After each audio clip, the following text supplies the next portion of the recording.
السلام علیکم ورحمۃ اللہ وبرکاتہ۔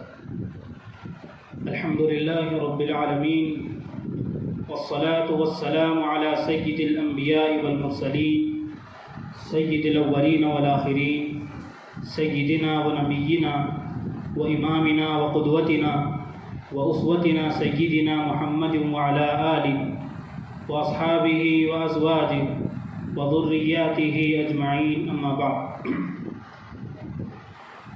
آپ حضرات کی خدمت میں آج تیسرے پارے کی مختصراً تفسیر پیش خدمت ہے۔ اعوذ باللہ من الشیطان الرجیم، بسم اللہ الرحمن الرحیم۔ تلک الرسل فضلنا بعضهم على بعض منهم من کلم اللہ ورفع بعضهم درجات۔ اس کا ترجمہ یہ ہے کہ یہ وہ رسول ہیں جن میں بعض کو ہم نے بعض پر فضیلت دی، ان میں وہ بھی ہیں جن سے اللہ نے خود کلام کیا، اور بعض کو بعض کے درجات پر فضیلت دی۔ یہ تیسرے پارے کی ابتدائی آیت ہے۔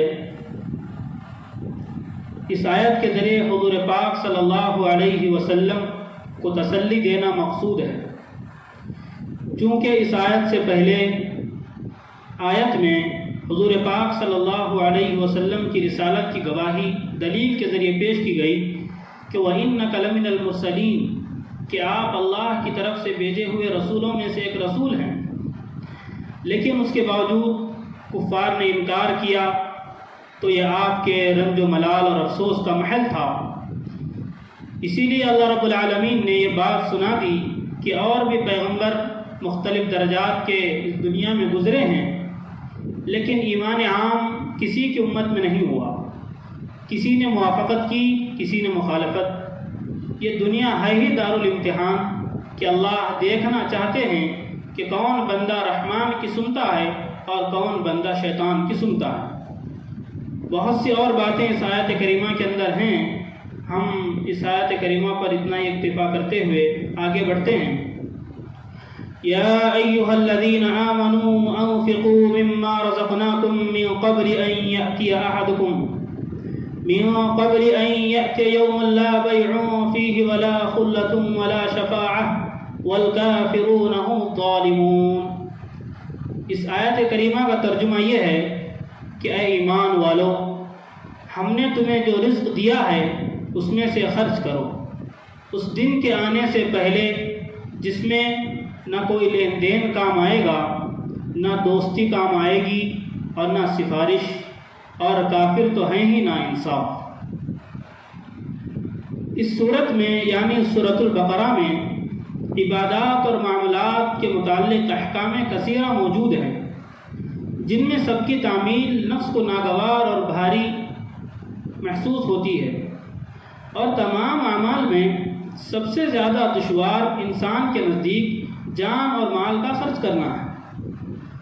اور احکام الہی اکثر جو دیکھے جاتے ہیں یا جان کے متعلق ہیں یا مال کے متعلق ہیں، اور بندے کو گناہ مبتلا کرنے والی جو چیز ہے عام طور پر مال کی محبت یا جان کی محبت ہے، گویا ان دونوں کی محبت گناہوں کی جڑ ہے، کیونکہ مال کے خرچ کرنے پر بہت سے امور عبادت اور معاملات موقوف ہیں، تو اس کے بیان کرنے میں اللہ رب العالمین نے تفصیل سے کام لیا ہے۔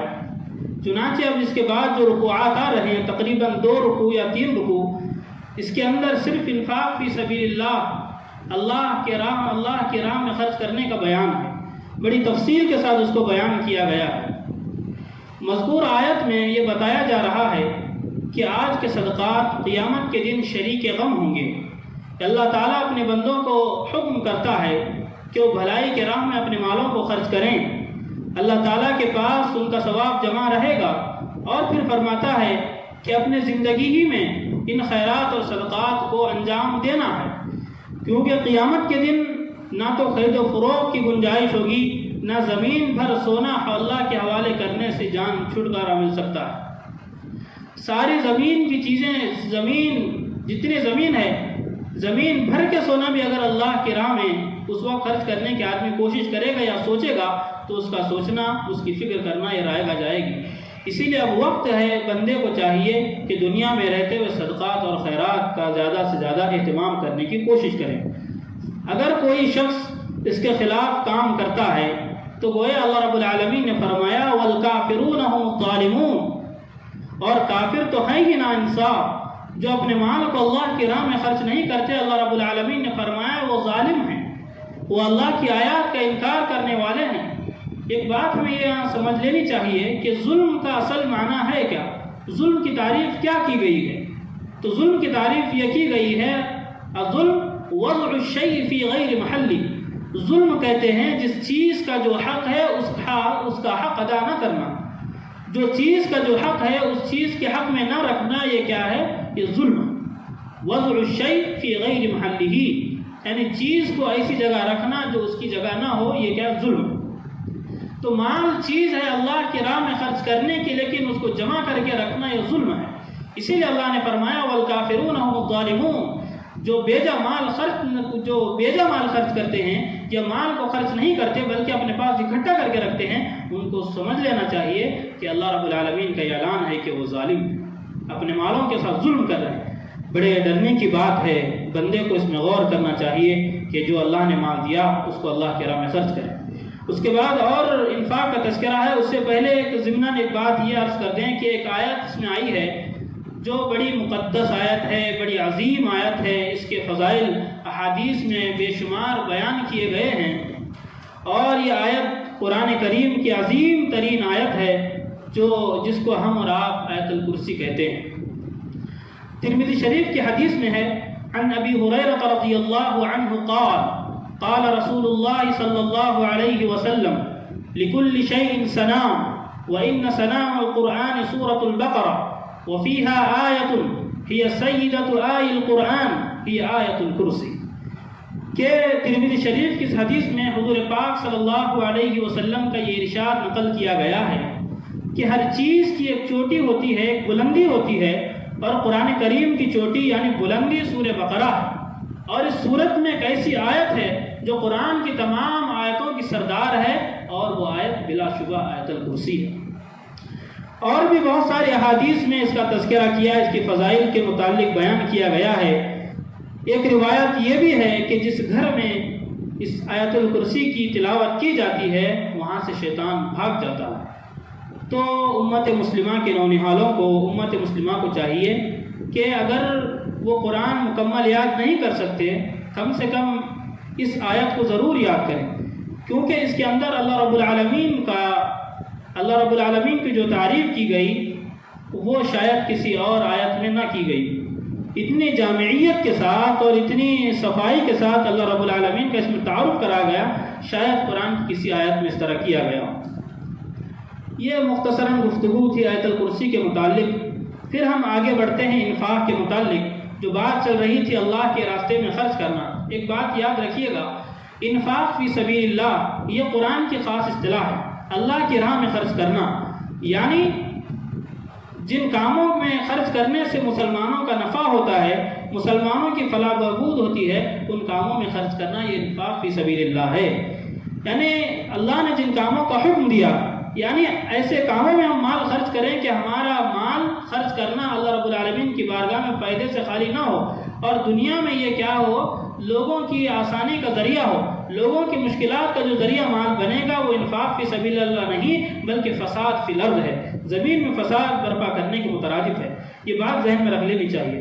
اب انفاق کا جو تذکرہ چل رہا تھا، اب انفاق کی مثال کو جو لوگ مال خرچ کرتے ہیں اللہ کی راہ میں، تو ان لوگوں کے سامنے اللہ رب العالمین نے مثال کے ذریعے بیان کیا کہ مثل الذین ينفقون اموالهم فی سبیل اللہ کمثل حبۃ انبتت 7 سنابل فی کل سنبلۃ 100 حبۃ واللہ یضاعف لمن یشاء واللہ واسع علیم، کہ ان لوگوں کی مثال جو اپنے مالوں کو اللہ کی راہ میں خرچ کرتے ہیں اس دانے کی طرح ہے جو 7 بالیاں اگائے اور ہر بالی میں 100 دانے ہو، اور اللہ جس کے لیے چاہتا ہے اضافہ فرماتا ہے، واللہ واسع علیم، اللہ بڑی وسعت والا اور ہر چیز سے باخبر ہے۔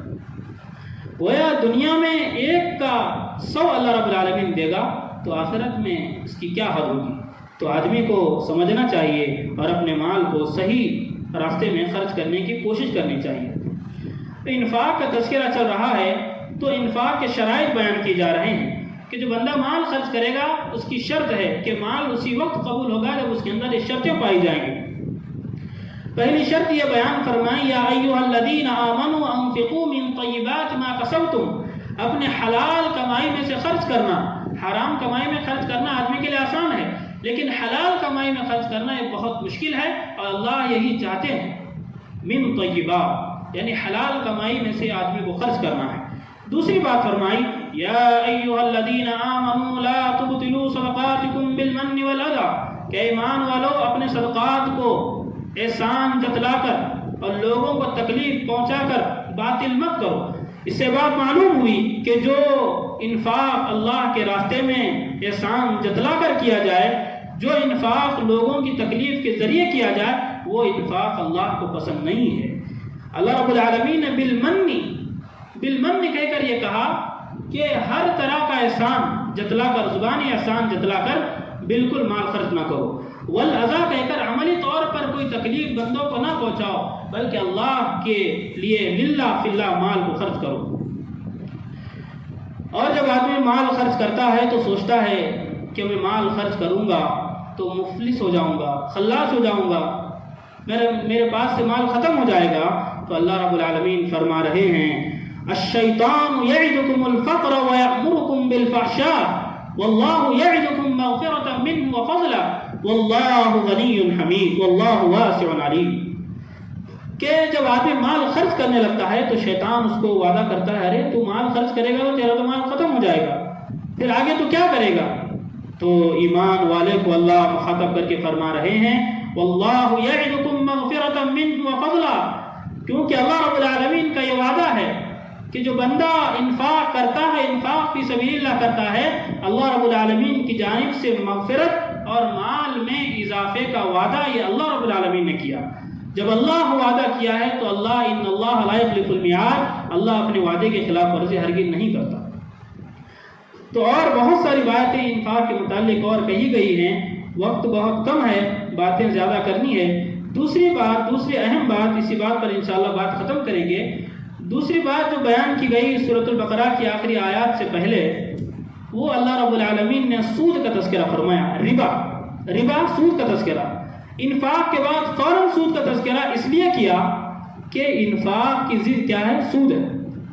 سود یا انفاق کی ضد ہے۔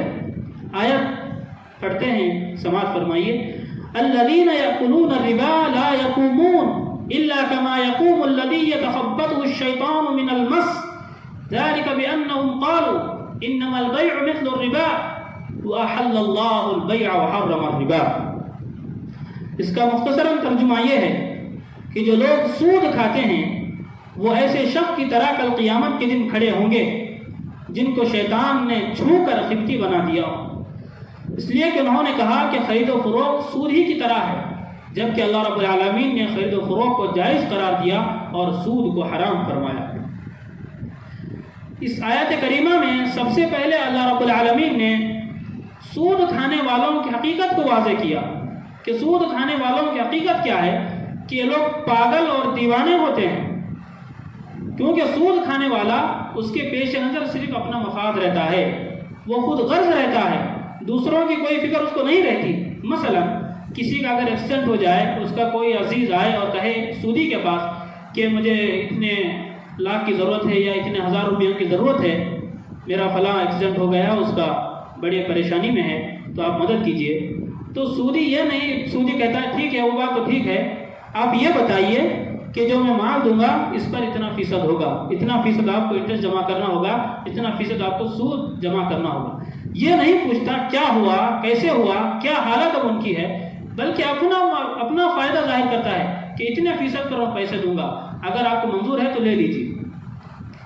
تو دوسرا ظلم انہوں نے یہ کیا کہ جو لوگ سود کھاتے ہیں وہ دوسرا ظلم یہ کرتے ہیں، وہ کہتے ہیں کہ سود تو خرید و فروخت کی طرح ہے، یہ تو بیع و شراء کی طرح ہے۔ اللہ رب العالمین فرما رہا ہے کہ ان دونوں کے درمیان زمین و آسمان کا فرق ہے، دونوں کے درمیان زمین و آسمان کا فرق ہے۔ دونوں ایک چیز کیسے ہو سکتی ہے کہ ربا یعنی سود حلال بے کی طرح کیسے ہو سکتا ہے؟ سود حرام ہے۔ احل اللہ البیع وحرم الربا، اللہ نے صاف طور پر بیان کیا کہ اللہ رب العالمین نے خرید و فروخت کو حلال قرار دیا، تجارت کو حلال قرار دیا، اور جو سود ہے، جو ربا ہے، اللہ رب العالمین نے اس کو حرام قرار دیا۔ بیع و شراء یعنی خرید و فروخت میں لوگوں کی ضرورت کو تکمیل کرنے کا جذبہ ہے، جبکہ سود کے اندر لوگوں کی مجبوریوں سے فائدہ اٹھایا جاتا ہے۔ تو یہ فرق زمین و آسمان کا ہے۔ اب کوئی اس فرق کو ایک ہی کہے تو وہ اپنے عقل پر ماتم کرے، کوئی خنزیر اور بکری کے درمیان فرق نہ کرے، کہے دونوں ایک ہی ہیں تو اپنے عقل کا ماتم کرے۔ دونوں الگ الگ چیز ہیں، سود الگ ہے، بیع الگ ہے۔ احل اللہ البیع، بیع کا حکم اللہ نے دیا اور ربا سے روکا ہے۔ تقریباً 6 آیات کے اندر اللہ رب العالمین نے سود کا تذکرہ کیا۔ آخری آیت میں اللہ رب العالمین نے جو لوگ سود سے باز نہیں آتے ان کے خلاف اعلان جنگ کیا۔ یا ایھا الذین آمنوا اتقوا اللہ وذروا ما بقی من الربا ان کنتم مؤمنین، کہ فرمایا اگر تم سود کو نہیں چھوڑو گے تو اللہ سے جنگ کے لیے تیار ہو جاؤ۔ بڑا سخت جملہ پورے قرآن کے اندر، چاہے شاید ایسی آیت کہیں ہو کہ اللہ رب العالمین نے اتنا سخت جملہ کہا ہو کہ اللہ سے جنگ کے لیے تیار ہو جاؤ، اللہ اور اس کے رسول سے جنگ کے لیے تیار ہو جاؤ۔ احادیث پاک کے ذخیرے میں اور قرآن کی آیات میں صرف 2 جگہ ایسی ملتی ہیں جہاں پر اللہ رب العالمین نے خود اعلان جنگ کیا، خود اللہ رب العالمین نے جنگ کا اعلان کیا۔ ایک حدیث قدسی ہے وہ ولیوں کے بارے میں کہ من عادى لي وليا فقد آذنته بالحرب۔ ایک تو ولیوں کے متعلق کہا گیا کہ جو اللہ والوں کے خلاف جنگ کرنے کی ٹھان لیتا ہے تو اللہ رب العالمین فرماتا ہے کہ تم سے جنگ میں کروں گا۔ جو اللہ والے کی دشمنی مول لیتا ہے، اللہ کہتا ہے کہ تم سے میرا اعلان جنگ ہے۔ اور قرآن پاک میں بھی اللہ فرماتا ہے کہ جو سود سے نہیں بچتا اس سے اعلان جنگ ہے۔ تو بڑے ڈرنے کی بات ہے، بہت سوچنے کی، بڑے لرزنے کا مقام ہے کہ اللہ رب العالمین اتنی سختی کے ساتھ مخاطب کر کے ایمان والوں سے کہہ رہا ہے کہ ایمان والوں، دوسرے لوگ چاہے جو کریں لیکن ایمان والے کو چاہیے کہ سود سے بچنے کی کوشش کریں، مکمل کوشش کریں اور سود سے بچیں۔ اگر ہم سود سے نہیں بچتے ہیں تو ایمان والا گھاٹے میں ہے، گویا اللہ رب العالمین اس جنگ کا اعلان کر رہا ہے۔ اللہ رب العالمین سے دعا ہے اللہ تعالی ہم تمام کو اپنے مالوں کو اللہ کے راستے میں خرچ کرنے کی توفیق عطا فرمائے، اور خصوصاً جو باتیں آج بیان کی گئی انفاق فی سبیل اللہ اس پر ہمارا عمل ہو، اور سود کی جو بات کہی گئی اللہ رب العالمین ہم تمام کو سود کے کھانے سے، سود کے لینے سے، سود کے دینے سے اور سودیوں کا ساتھ دینے سے اللہ رب العالمین ہم تمام کی حفاظت فرمائے۔ وآخر دعوانا ان الحمد للہ رب العالمین۔